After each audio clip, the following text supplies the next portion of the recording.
So this video, we're going to talk about the pros and the cons of living in Vietnam and dating Vietnamese women.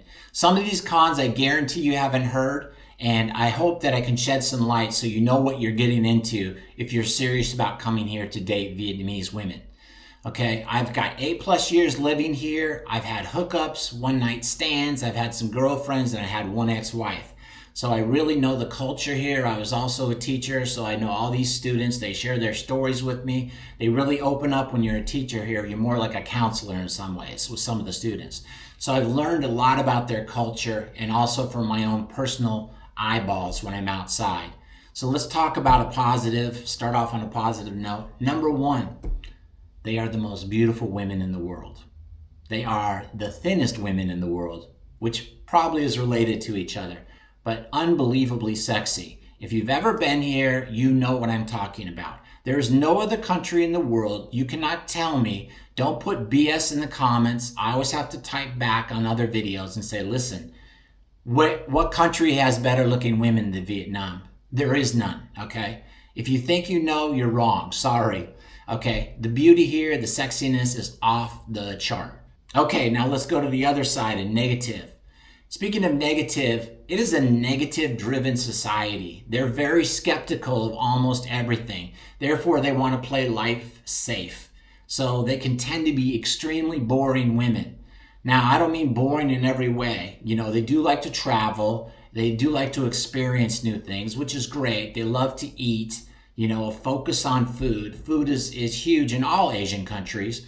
But as far as like outlook on business, if you're coming here and you want to do a business and start up with something like that, it's a nightmare to work with Vietnamese people. They love to work for these huge companies, right?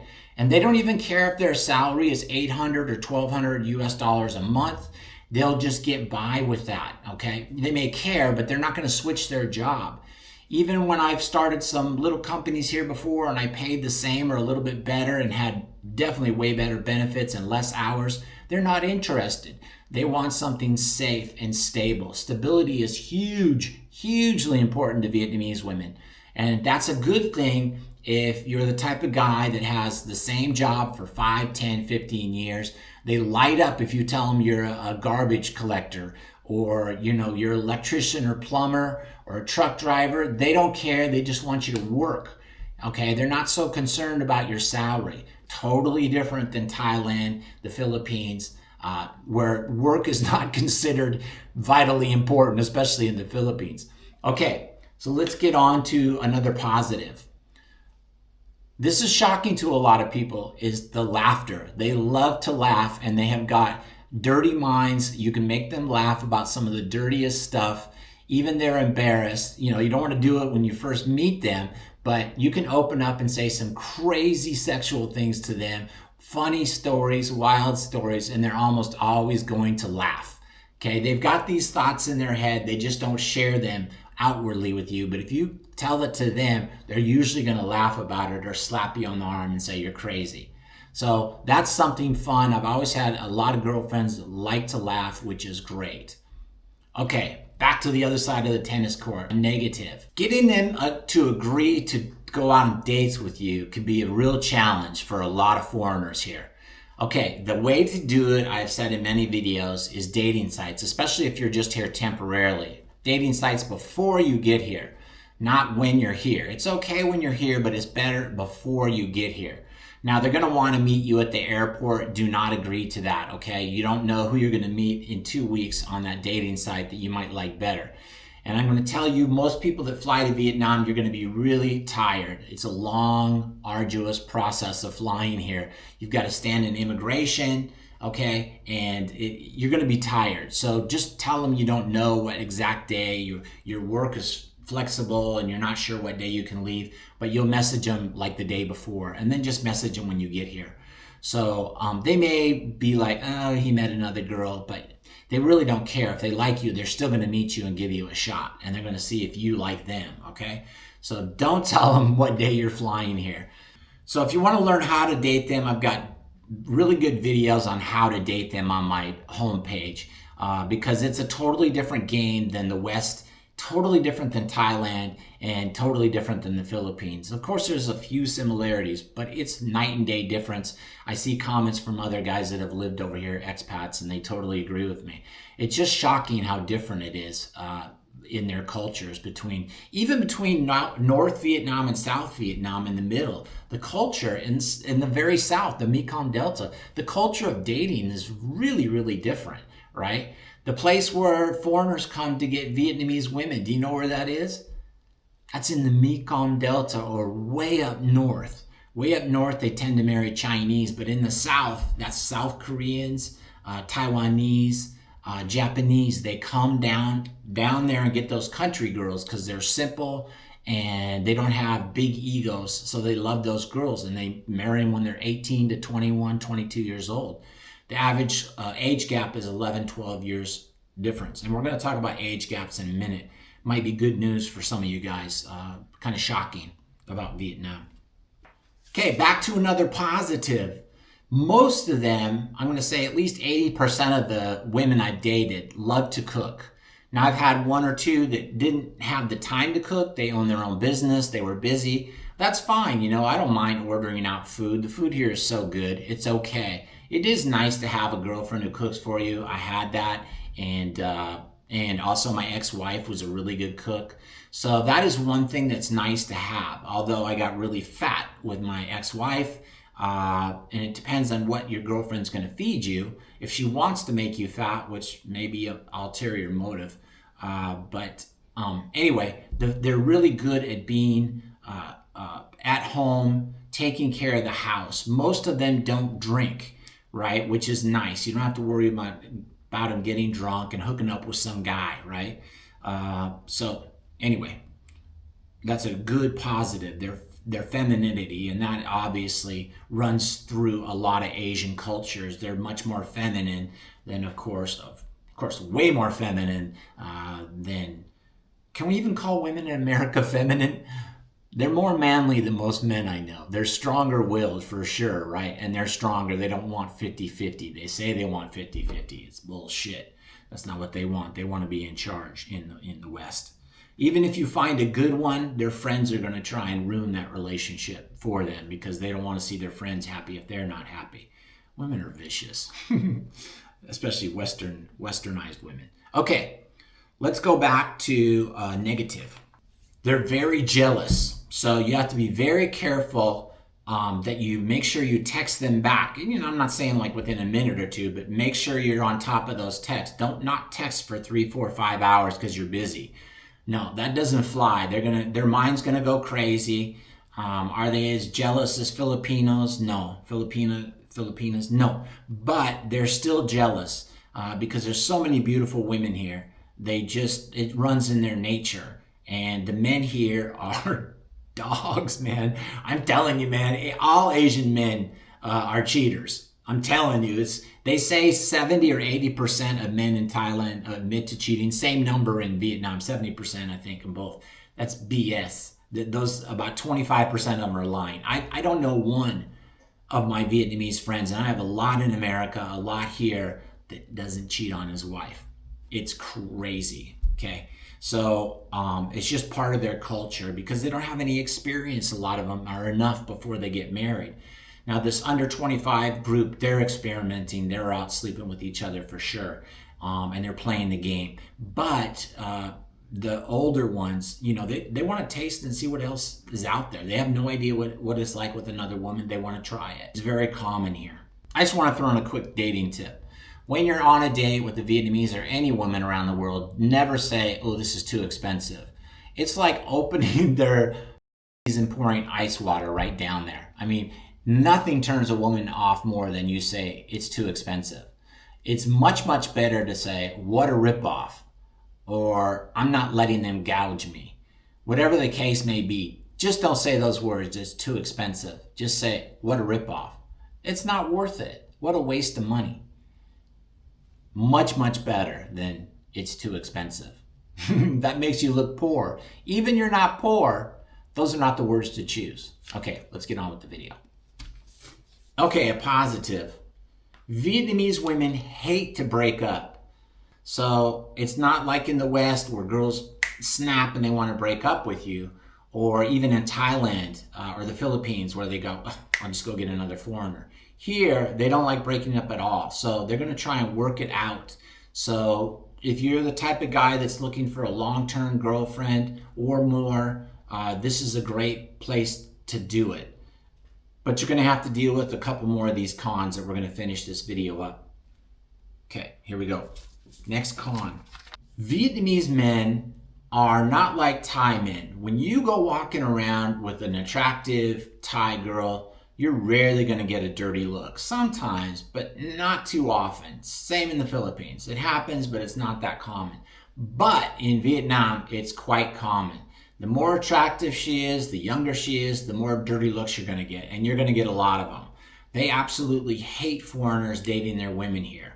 So that's something you have to understand. It doesn't bother most guys that I know. Most foreigners are just like, I don't give a shit. But to me, it bothers me because I want everybody to like me. You know, that's my type of personality. So if you're sensitive about the way people look at you, you got to build yourself a little shield, which it's taken me years to do, but I've got a shield up when I go out with girls, when I go out to the coffee shop or something. A lot of times they're just my students, but they're young and attractive. But I really don't even notice it anymore because I don't pay attention. So you got to build that wall up around you. A lot of people are going to be mean to you. And I'm going to tell you something funny about this. So about 10, 12 years ago, there was a American guy that had a Facebook, and he was posting about his endeavors, dating endeavors, and all the women he was sleeping with in Vietnam. And he was talking about going from city to city, and he'd been here 3 weeks and he'd slept with like 25 girls or something, a different one each night, and how great it was and how happy he was.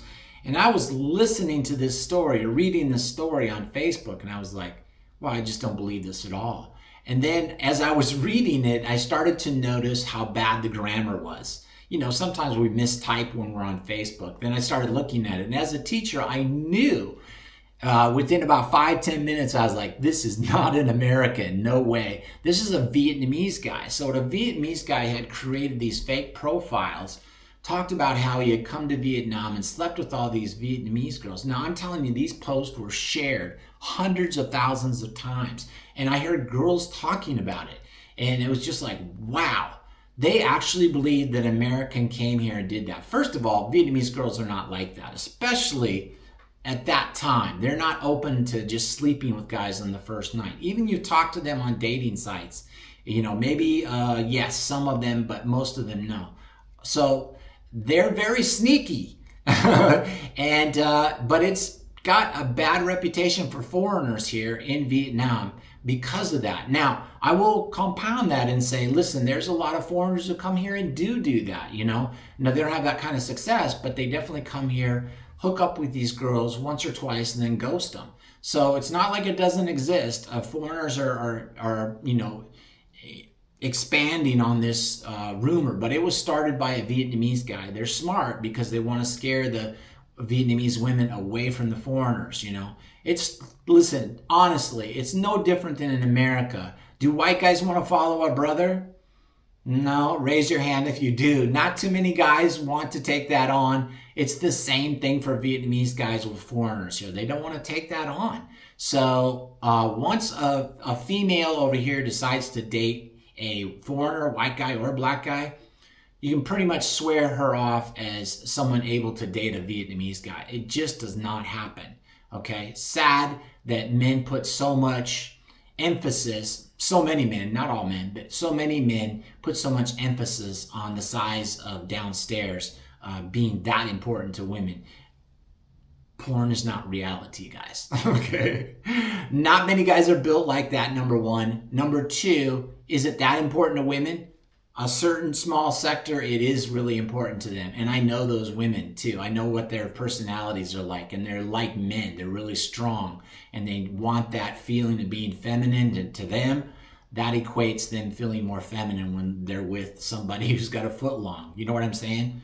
So those type of girls are not the norm. So unfortunately, I hope someday this becomes more readily readily available knowledge that it's not the most important thing, or not even really important to women, because I don't think it is that important to most women. Okay, so I don't know if this is a negative or a positive. It certainly has both elements. This is when you go out with a girl, you take her out on a few dates, let's say 2 or 3 dinners, or let's say a coffee shop I recommend the first time, and maybe, a dessert and they get their coffee or whatever. And then the next time you go to a dinner, maybe you go to one more and you haven't tried to kiss her yet. And then she says, I just don't think it's working out. And you sit there and you go, okay, well, I just blew, 60 USD. Well, or 70, 80 USD, depending on where you went. That's part of the game here. You just got to accept that, right? If you're really, really tight on money, I'm going to suggest that you focus on making some more money so that you don't have to worry about 50, 75 bucks here. Find something to do to make some money. You're going to be much more comfortable, and you just got to realize that that's going to happen dating here. You're going to find someone that's just not going to jive with you, and they don't want to sleep with you. And most of these women are not going to sleep with you because you took them out on 3 dates. So if you feel like you got used, you got played, let it go. It's not the biggest deal. It's just 3 meals. Always try and take something positive out of it. Figure out the signs that she gave you that you missed. Because most of the time there's signs there, but sometimes no, we just get fooled, right? That's part of life. So, but don't blame yourself for being the fooled person. They're the people who are doing something morally wrong if they're doing it just for a free meal. So you always have high ground if you're not the one who's being the fooler. So that's always a good feeling. You can go in confidence forward. Similar on that note, Vietnamese women love to go for walks. And there's so many great places to walk because there's so much to see and experience when you walk around pretty much anywhere in Vietnam. It's so much of a society where you're on a motorcycle, you can feel the breeze, you can smell things, you can see things way better when you're on a motorcycle. Drive carefully. But it's a great place when you're going on dates. I'm telling you, one of my favorite feelings when you first start dating somebody and you're driving a motorcycle and she puts her arms around you. It's a really, really cool feeling to just go for a nice slow drive and chill somewhere out in the woods a little bit, or maybe by the beach or something. But it's an amazing experience with this great weather that we have here about 80% of the time in Vietnam. So again, this might be another one that's a pro and a con, and that is the English ability here. A lot of guys I see in comments and other YouTuber videos, they'll say, oh, the thing about Vietnamese women is they don't have as good English as they do in Thailand. That is not true. They're just really shy to speak English. They're such shy women in general. So they're not confident like Thai women are, and they're not gregarious. And obviously the English in the Philippines is much better, especially in the city lives or around the city. But the English ability here is there if you just give them some time and tell them it's okay. Don't worry about making a mistake. You're not perfect. You have to reiterate to them that it's okay if you say something wrong. Nobody's going to die. That's what I tell them. You're not going to die if you say some English wrong, and I don't care. Nobody expects them to have perfect English. But if you give them some time, they're going to open up and you're going to find out, wow, they actually know a lot of English. Funny story, I don't know if this really matters, but when I was in Peru, I had the same thing happen with this girl. She told me she didn't speak much English, and then 3 weeks later, she had to come to the apartment to fix something in my apartment. And we started talking, and I was like, what the fuck? I told her, I said, you said you didn't speak hardly any English. And then she was just having a conversation with me. And Peruvian women are maybe even more humble than Vietnamese women. They are so shy and humble. They hate bragging type of people. But anyway, it's that way here in Vietnam for sure. They're very shy. Okay, age gaps. Now here's something I personally, at my age, right, I'm right around 60. So at my age, I personally don't want to choose someone that's 22, 25 years old to be with, okay? Because there's no long-term future for that. Let's be honest. If you're around 60 and you have a 25-year-old wife, okay, that's up to you. That's up to her. I'm not saying, I don't know everything, but I'm telling you, it's not natural that in 10 years when you're 70, 75 years old. Maybe you get sick. She's 30, 35. What is she going to do if you gave her a kid or two? How is she going to afford that child? Do you have enough money to take care of that? And even if you have enough money, there's more than money to life. You know, it's so hard for Asian women to get husbands to take over when they've got kids, right? Like, it's not easy when you're in America, but it's easier because you can find a woman who's got a couple kids and you've got a couple whatever kids. Then you can kind of work it out. But in Asia, Asian men do not want to hook up with girls who have 2 kids. It's just not that common. Divorce happens less here. So you're leaving her in a very difficult position. I think it's selfish on men's part to do that, to be honest. So the thing is, I understand why men, me included, we like younger women because of their attitude. They're more cheerful, they're more fun, they're more playful, and we love that. I get it. But understand, if you're going to do that, don't marry them. You know, have some fun or whatever you want to do that. That's fine. I totally get it. But don't marry them.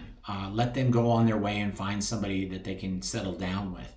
And then you can find somebody that like my goal is to find somebody to spend, if I could spend the rest of my life with them, that would be great. I have no idea what God's got in mind and what's going to happen. But if I find somebody, let's say for me, at least 40 years old, 42, 45, I don't care if they're 50, if they take care of themselves, right? I've had some girlfriends that are over 45 years old now, and they both have amazing bodies, okay? One of them does yoga all the time. The other one lifts weights and goes to the gym. And so it'll blow you away when you get here and you see some of these older women. And you can find the personalities on some of these women to be very nice and very positive. So don't buy all the hype. You know, this is not the Philippines. In Vietnam, it's different. They have a different attitude, and they're big time into working out here at all ages. So maybe you saw in the B-roll behind that I was talking to a lady. She's probably 70, just got back from exercising, and she told me that she exercises every morning at the park. So they definitely like to take care of themselves here. Now, that being said, there are women that I've got students that are 25 years old now that are willing to marry somebody who's 45, even 50. But beyond that, a 25-year age gap, I mean, they're willing to do it to be happy. So, you know, I think 20, 25, I would say maximum is 25 in my personal opinion, or 20. And you need to stay healthy. You know, you can't just be drinking beer, hanging out, and doing all that BS and not going to the gym. You got to take care of yourself. First of all, they're not going to want to have sex with you if you look terrible or you're unhealthy, right? It's a total turnoff when somebody is unhealthy. It's just not something we're attracted to. So you need to take care of your own business too. You message me, I'll encourage you. I love going to the gym. On a serious note, I want to say that when I was in Thailand, in the city called Pattaya, or however you say it, I don't give a shit. Okay, I don't speak Thai. But when I was there, I left, and about 2 weeks later, I read that 5 foreigners had taken the big step off the balcony. So in 1 week. So if you're planning to just live that kind of life, temporary life, and you're just going to do these pay-to-play things consistently, it's going to bring a deep, dark sadness to you. I totally believe that. I think if you want to do it for a while, I totally understand. No judgment here whatsoever. I look at it analytically, and I'm like, yeah, I can understand why guys do that. And I know a lot of guys that do it. I've had younger friends, good-looking friends. I had a guy that was so good-looking growing up, and he loved to do that. It's not my thing personally, but I don't judge you for doing that. But if that's going to be your way of life forever, I think there's a sad end waiting. Man, you're sick and you don't have anybody there that's going to be by your bedside in a hospital. That's really sad. So I'm just saying this as a man to a man. Make it a temporary thing if that's the lifestyle you're trying to lead. And then I hope you can understand where I'm coming from. And anyway, it's enough. I said it. I hope you guys enjoyed this video. I'll be making some more of this stuff. Consider joining my Skool Group, which I'll put a link down below, and it's just going to be for guys that are interested in not only dating in Southeast Asia, but living here. I'm going to show a bunch of behind the scenes stuff that I don't post on YouTube, kind of little tidbits of information and some stuff that's good to know.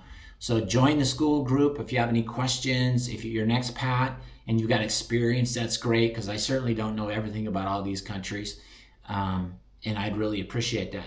The other thing is, if you guys, and that's a free group, if you guys have watched some of my videos and you would like to support the channel, you can do so on the link below, which is Buy Me a Coffee. So if you do that, I would really appreciate it if you can afford it. If not, I totally understand, no worries. But I think that's it. And I'll see you guys in the next video. Take care.